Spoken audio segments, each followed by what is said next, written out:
I'm sorry for serving you something that didn't taste good. I promise I won't make it again. Oh, no matter what I made, he always criticized it. I reached my breaking point.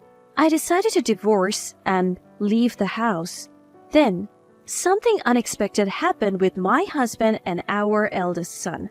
When a woman gets married, she's often not called by her first name anymore. My name is Emma, but at work and in the neighborhood, I'm known as Mrs. Taylor. Even at the daycare and school, they call me that. I would be okay if my husband called me by my first name, but he only refers to me as hey or you. From the beginning of our marriage and even now at 50, I have always called him Gordon. But it seems he doesn't get the hint. Gordon is 3 years older than me, making him 53. He works for a transportation company and used to deliver goods to the deli where I work. The friendly Gordon started chatting with me, a store clerk, and we became close. Our meeting was quite romantic, but married life wasn't like a fairy tale. Gordon, using work as an excuse, never helped with household chores. Even though I'm a full-time worker at the deli, it's not like I'm a stay-at-home mom. We had our eldest son Mark, but Gordon hardly ever helped raise him. Men get praised just for playing catch with their kids, but women work from dawn till dusk and still aren't exempt from household duties, nor do they get any praise. Isn't society's expectation that mothers should naturally take care of their children oppressive to women? Mark was a good kid until high school, but after joining the workforce, he became sarcastic, especially in the last 2 years since he joined his current company. He's been coming home late and doesn't listen to me at all. But for some reason, he and Gordon get along really well. Sometimes they even mock me together. Mark, what kind of job are you doing right now? I work for an IT company. There are many types of IT companies, right? Why bother explaining? You wouldn't get it anyway. With a smirk, he seemed annoyed to talk with me. Maybe at 25, Mark doesn't feel like explaining his job in detail to his mom. Sometimes I get so mad at him it scares me. Am I lacking maternal instincts? There's a term called unconditional love. When Mark was a baby, I felt that intense love for him. Looking at his cute sleeping face, I felt I could do anything for him, but now, seeing the sarcastic man Mark has become, my unconditional love wavers. I find myself expecting something in return for the love I give. Both from Gordon and Mark. 26 years of marriage. Every day is filled with sighs, and I can't say I have been happy. About 2 years ago, Gordon and Mark started teaming up to criticize my cooking. I don't think my cooking skills suddenly dropped, and I don't remember cutting corners. I always consider nutritional balance, try to save every penny at the supermarket, and take into account Gordon and Mark's favorite dishes. Planning daily meals is hard enough, but having my hard work criticized is honestly disheartening. Tonight, I made Gordon's favorite Chinese stir-fry. I thought he would be pleased, but Gordon yelled, "What is this?" Is it not good?" "It's too salty." "You said it was too bland yesterday." Then Gordon pointed at me accusingly. "Can't you find a middle ground? It's always one extreme or the other with you." Yet, he continued to eat voraciously, exaggeratingly leaning back and shouting, "So salty." Mark just ate silently. "How about you, Mark?" "I often get taken to fancy restaurants in Akasaka and Ginza by my boss. So I have become a gourmet. Everything tastes good to me now." I worry for the woman who might marry such a sarcastic man, even if he is my own son. While still complaining about the saltiness, Gordon finished his meal and in the end, so did Mark. Feeling stressed, I decided to grab a meal with my best friend Juliet on my day off. Juliet, like me, is 50. She went through a divorce 2 years ago. Her husband never lifted a finger around the house but had the nerve to point out a dirty window and some dust. Juliet lost it. She told me she whacked him on the head with a hanger. Talk about gutsy. When I brought up Gordon and Mark, Juliet got mad as if it was about her. "Why don't you just tell him to cook for himself and hit him with a frying pan?" I can't say that if I did, he would just get stubborn and insist on cooking. He would probably realize how hard cooking is if he tried it himself. I wouldn't dare eat anything Gordon cooked. Juliet laughed heartily, but for me, it's a real concern. Ever since I became single, I have been quite popular at work. It's your life, you know. You are living just for your husband or kids. You're only 50, Emma. I'm already 50. Don't give up because of age. 50 is when life truly begins. I get asked out for dinner by male colleagues quite often. It's probably because I'm single now. If the guy is single too, there's no issue. Juliet looked radiant. Her confidence and positivity were blinding. Is the ideal mother and wife someone who puts her kids first? Husband second and herself last, is that right? Whether it's right or not, society's norms aren't always correct. Before being a mother or a wife, you are an individual. Life's more fun when you live for yourself. I was taken aback. You're intense, Juliet. Don't call me intense, I'm just normal. Dinner time is always tense for me. In most households, dinner time is a moment of family bonding and happiness. Tonight, I made Mark's favorite, curry rice. But after one bite, Gordon shouted, "What the heck is this? Is it bad?" "It's sweet, way too sweet. Who makes sweet curry?" Trying to hold back my disappointment, I asked Mark, "Is it too sweet?" I prefer spicy or medium spicy, but more importantly, I know this amazing curry place. I mean, it's not fair to compare a home cook to a Michelin-starred chef." I don't cook just to hear Gordon's harsh words and Mark's sarcastic comments. Without considering my feelings, Gordon sighed. "Oh, my mom's curry rice was the best, just like home." I wanted to tell him to have his mother cook for him every day, but I was afraid of escalating the argument, so I held back. At work, while I was assisting a customer, my manager, Mr. Smith, complimented me. "Mrs. Taylor, your customer service is always so cheerful and genuine. It's great." "Really? Thank you so much." Words have power. Even a single compliment can lift your spirits. Customer service is crucial. If the staff is pleasant, customers will want to return. Even though each deli claims to have its unique offerings, they all seem to sell similar items. Naturally, if the prices are the same, people would prefer the store with better customer service. Mr. Smith is 54 and single. He doesn't seem to be divorced, nor does he appear to be against marriage. Standing tall at 6 feet, he's a dandy gentleman and quite the charmer, especially among the younger female staff. Being single in your 50s doesn't mean you're not attractive. Maybe his standards are sky high, or perhaps he had a passionate love affair when he was younger and can't forget it. His mysterious aura probably fuels rumors, making him even more intriguing to the ladies. Mr. Smith treats me, a 50-year-old, with the same kindness he shows to the women in their 20s. Such a gentleman. I can't help but wonder how Gordon and Mark behave at work. If Mark makes snide remarks to his colleagues like he does at home, he would definitely be disliked. I worry about Gordon, especially when it comes to bullying subordinates or harassing female colleagues. I just hope he never gets arrested. During the dreaded dinner time, Gordon and Mark were watching TV. It was a show where family restaurant staff showcased their best dishes, judged by renowned chefs. As I casually watched, Gordon chimed in, "Don't you ever think of going on this show? Why?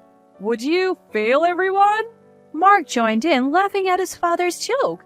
"They would probably say, 'Are you trying to kill me with this?' and throw a rejection card at you." That's just too much. So, should we order pizza tonight? "Pizza? I'm in the mood for a hamburger steak." Takeout from the family restaurant? Seeing my rare defiance, Gordon's expression changed. "What's with the attitude? Even I have my limits, you know." Mark laughed along with his father. "I'll sing 'I Want You Back' in full chorus." I wasn't amused. "What's, I Want You Back? Don't you know anything?" They can have their fun. I felt left out and lonely. Juliet's face came to mind, and the word divorce crossed my thoughts. It was in the evening after work, Mr. Smith called me over. "Emma." "Huh?" Sorry, Mrs. Taylor. I smiled at him. If you want to call me that, it's fine. Oh, really? A forgotten thrill. For a moment, a love song played in the background of my mind, but I quickly dismissed it. Life isn't that sweet. It rarely goes as planned.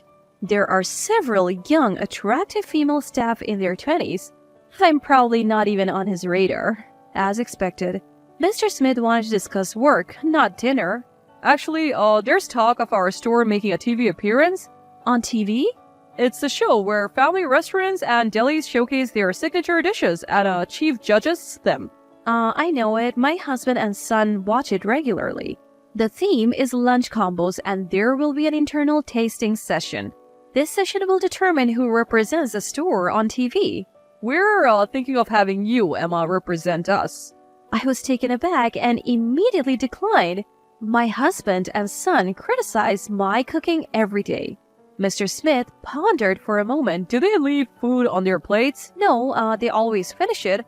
I have a friend who, no matter how good the restaurant, always says, "You're satisfied with this? I know better places." Really? Maybe Gordon and Mark are like that. We need someone like you who cooks daily. Would you consider creating a menu for us? The responsibility is immense and I like confidence, but part of me wants to try. I want feedback from people other than Gordon and Mark. I took the challenge seriously and crafted a lunch combo. The company's top executives tasted it and unanimously approved my dish. While my colleagues were thrilled, I felt a mix of shock and resentment towards Gordon and Mark. Despite their daily criticisms, everyone else loved my dish. I can't understand why they would belittle my cooking. Was it just for fun? Furious, I left work early and stopped by the city office. I didn't tell Gordon and Mark about my selection for the TV show.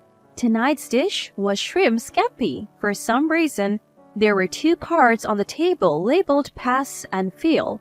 Did they make these? After tasting a shrimp, Gordon and Mark exchanged glances and simultaneously raised the fail card. This is clearly a miss. I'm disappointed in this shrimp. Are they pretending to be judges? Is it fun to mock someone? I grabbed the cards and confronted them. You fail as a husband. What are you trying to do? You fail as a son. Me too? I glared at them, then lowered my head. I'm sorry for serving you bad food. I won't do it again. What? I have reached my limit with your constant negativity. I placed divorce papers on the table. I'm filing for divorce. Wait. I won't wait. I have waited for 25 years. I can't wait any longer. 25 years? Okay, maybe not 25 years, but for the past 2 years, I've been patient. I can't take it anymore. I am leaving this house. Gordon, in shock, tried to laugh it off. It's Candid Camera, right? That's an old reference. Where's the hidden camera?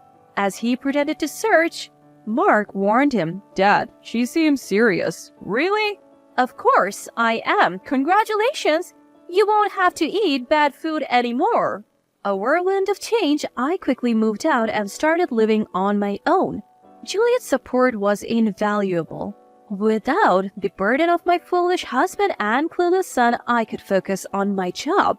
Perhaps when life changes, many things start to shift. The company asked me to appear on TV. No way, I can't do TV. You should get someone younger and prettier. That's how TV works. Most people only get one shot at TV in their lifetime. While part of me wanted to do it, I was worried about how I would look on screen. The show will have the chief judge ask detailed questions about the dish. If it's not the person who made it, they won't be able to answer. I see. Convinced by Mr. Smith and the executives, I agreed to the TV appearance. I didn't tell Gordon and Mark. I have blocked their calls, so they can't reach me. And I have no intention of reaching out. Of course, I told Juliet about the TV appearance. She was shocked and said, I want to be on it too. With teary eyes, I appeared on TV with Mr. Smith. It was my first time and my heart raced with nervousness. Watching the stern-faced chef silently eat my lunch combo, I felt like apologizing before the judgment. This bolognese has Worcestershire sauce, ketchup, and... Instant coffee. I see. Finally, judgment time, I prayed. As the judges unanimously raised the pass card, they even praised it as delicious and perfect. I high-fived Mr. Smith blushing. I hoped it wasn't a dream. After that, I got involved in product development and received a raise. Was it luck that things turned around after escaping from a rude husband and a sarcastic son? 3 months after the divorce, Mark visited the store. He had bulked up like a football player, which surprised me. What happened to you? I haven't been eating at home, so I've been eating out a lot. Before I knew it, I looked like this. Serves him right. It's probably karma for mocking the food that a top chef praised. I saw you on TV. Dad was shouting in disbelief. Mark smiled, but I only replied, oh. Please come back, Mom. Grow up, you're 25, handle it yourself. Can I at least live with you if you don't want to be with Dad?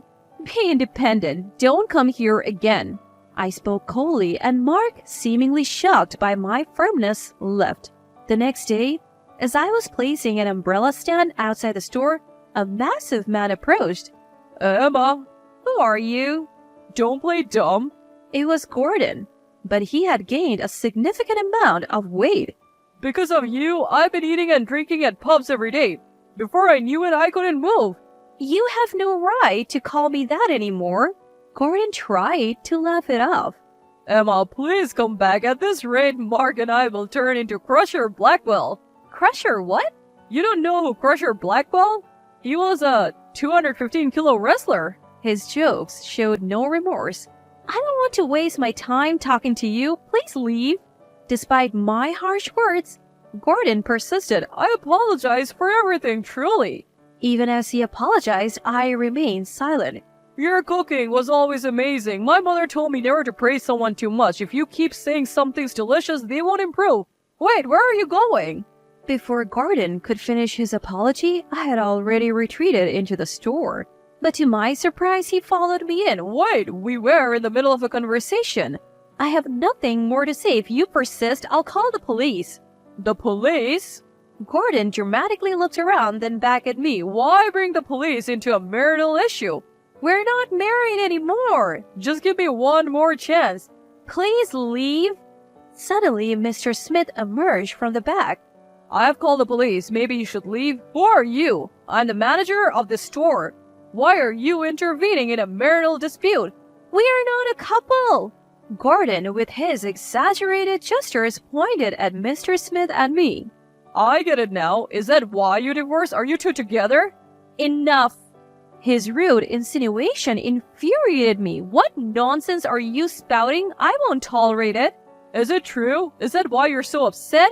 Just then, a police car pulled up and 2 sturdy officers entered. That's the man. What are you talking about? As one officer tried to restrain Gordon, he resisted. Let me go. She's my wife. I don't know this giant. So you're denying me now? One officer said. We'll discuss this at the station. The other officer was also thrown off. Had Gordon become so strong as a wrestler? Overwhelmed by jealousy, Gordon's face twisted into a terrifying scowl as he grabbed one of the store's umbrellas. I was taken aback, but Mr. Smith bravely stepped in front of me, arms outstretched. Trying to play the knight, are you? Showing your true colors, you homewrecker? As Gordon raised the umbrella to strike, an officer from behind forcefully knocked it out of his hand and grabbed Gordon's wrist. You're under arrest for obstructing official duties. Obstructing official duties? The police's signature move? You think that solves everything? Just come with us. Emma, help! Everyone on the street was watching. I felt my face burning with embarrassment. The commotion continued as Gordon was forced into the police car. How embarrassing. Are you okay? I'm fine. Thank you. If you ever need help, just let me know. Such comforting words. You're very kind. I'm not kind to everyone. Huh? Mr. Smith left after dropping that ambiguous line. Maybe it wasn't a misunderstanding. Since then, neither Gordon nor Mark visited the store. I finally had peace. After 26 years of marriage, I was free. I could have lunch with Juliet whenever I wanted and enjoy dinners. Even returning to a dark apartment, I never felt lonely. Work was fulfilling and being valued by the company felt great. One day, Mr. Smith approached me. Emma, do you like musicals? Musicals? I got 2 tickets. It's easy to watch a movie anytime, but a play has a fixed date. I noticed he was sweating. Memories of my youth resurfaced and my heart raced. Maybe it wasn't a misunderstanding after all. I love musicals. I would love to go. Great. I'll take the tickets and go with a friend. What? Just kidding. How about a nice dinner afterwards? Seeing Mr. Smith's relieved expression, I smiled. Life is unpredictable. Now, I am embarking on a second youth.